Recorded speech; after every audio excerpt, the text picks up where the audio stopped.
something I owed to all those people in my life, living and dead, who'd had so much more to say than anyone ever got to hear. Adding to my misgivings, certain family members kept reminding me unhelpfully that I could do this project, after a fashion, without ever leaving my study. I could just pay myself a typical entry-level wage for 8 hours a day, charge myself for room and board plus some plausible expenses like gas, and total up the numbers after a month. With the prevailing wages running at $6 to $7 an hour in my town, and rents at $400 a month or more, the numbers might, it seemed to me, just barely work out all right. But if the question was whether a single mother leaving welfare could survive without government assistance in the form of food stamps, Medicaid, and housing and child care subsidies, the answer was well known before I ever left the comforts of home. According to the National Coalition for the Homeless, in 1998, the year I started this project, it took, on average nationwide, an hourly wage of $8.89 to afford a one-bedroom apartment. And the Preamble Center for Public Policy was estimating that the odds against a typical welfare recipient's landing a job at such a living wage were about 97 to 1. Why should I bother to confirm these unpleasant facts? As the time when I could no longer avoid the assignment approached, I began to feel a little like the elderly man I once knew who used a calculator to balance his checkbook, and then went back and checked the results by redoing each sum by hand. In the end, the only way to overcome my hesitation was by thinking of myself as a scientist, which is, in fact, what I was educated to be. I have a PhD in biology, and I didn't get it by sitting at a desk and fiddling with numbers. In that line of business, you can think all you want, but sooner or later you have to get to the bench and plunge into the everyday chaos of nature, where surprises lurk in the most mundane measurements. Maybe when I got into the project, I would discover some hidden economies in the world of the low-wage worker.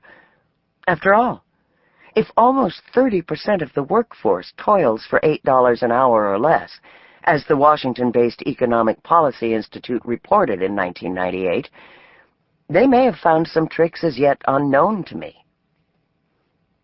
Maybe I would even be able to detect in myself the bracing psychological effects of getting out of the house, as promised by the wonks who brought us welfare reform.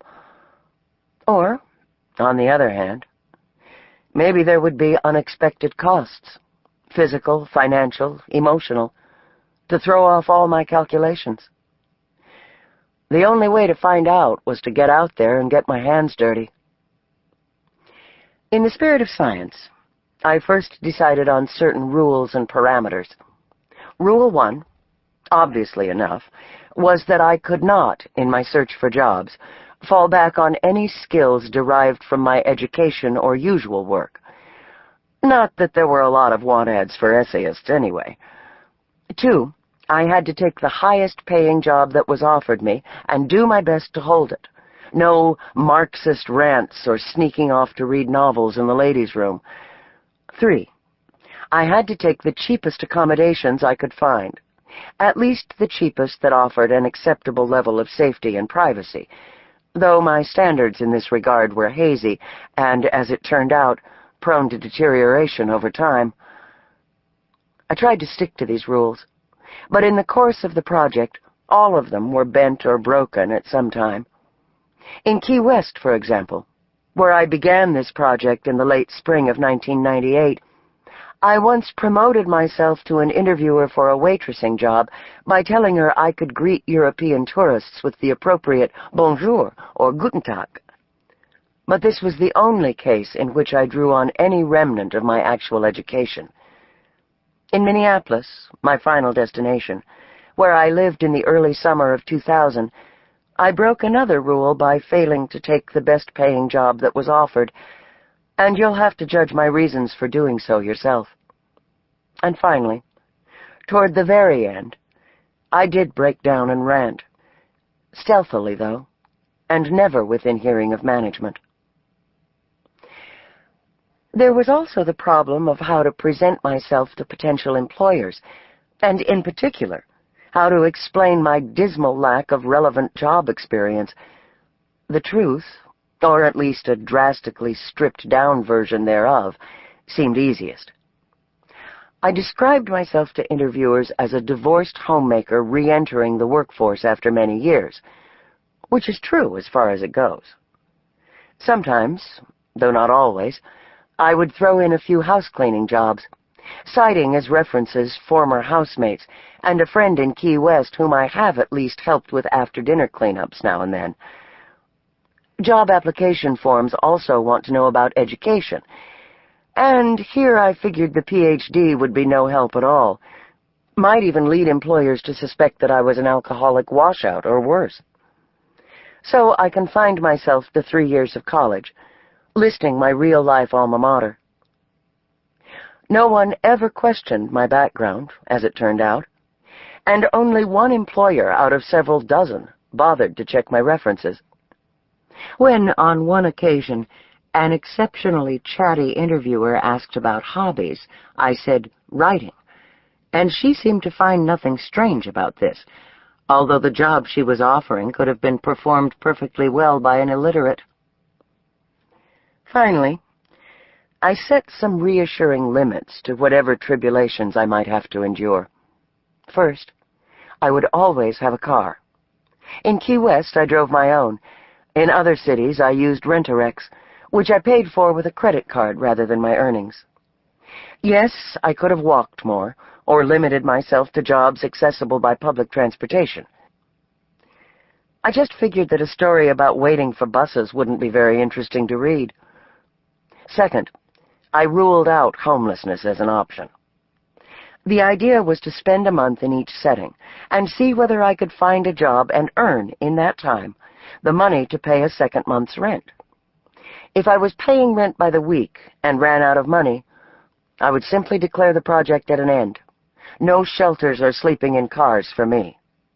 Furthermore, I had no intention of going hungry. If things ever got to the point where the next meal was in question, I promised myself as the time to begin the experiment approached, I would dig out my ATM card and cheat. So, this isn't the story of some death-defying undercover adventure. Almost anyone could do what I did. Look for jobs, work those jobs, try to make ends meet. In fact, millions of Americans do it every day, and with a lot less fanfare and dithering. I am, of course, very different from the people who normally fill America's least attractive jobs, and in ways that both helped and limited me. Most obviously, I was only visiting a world that others inhabit full-time, often for most of their lives. With all the real-life assets I've built up in middle age, bank account, IRA, health insurance, multi-room home, waiting indulgently in the background, there was no way I was going to experience poverty or find out how it really feels to be a long-term low-wage worker. My aim here was much more straightforward and objective, just to see whether I could match income to expenses, as the truly poor attempt to do every day. Besides, I've had enough unchosen encounters with poverty in my lifetime to know it's not a place you would want to visit for touristic purposes. It just smells too much like fear. Unlike many low-wage workers, I have the further advantage of being white and a native English speaker. I don't think this affected my chances of getting a job, given the willingness of employers to hire almost anyone in the tight labor market of 1998 to 2000. But it almost certainly affected the kinds of jobs I was offered. In Key West, I originally sought what I assumed would be a relatively easy job in hotel housekeeping, and found myself steered instead into waitressing, no doubt because of my ethnicity and my English skills. As it happened, waitressing didn't provide much of a financial advantage over housekeeping, at least not in the low-tip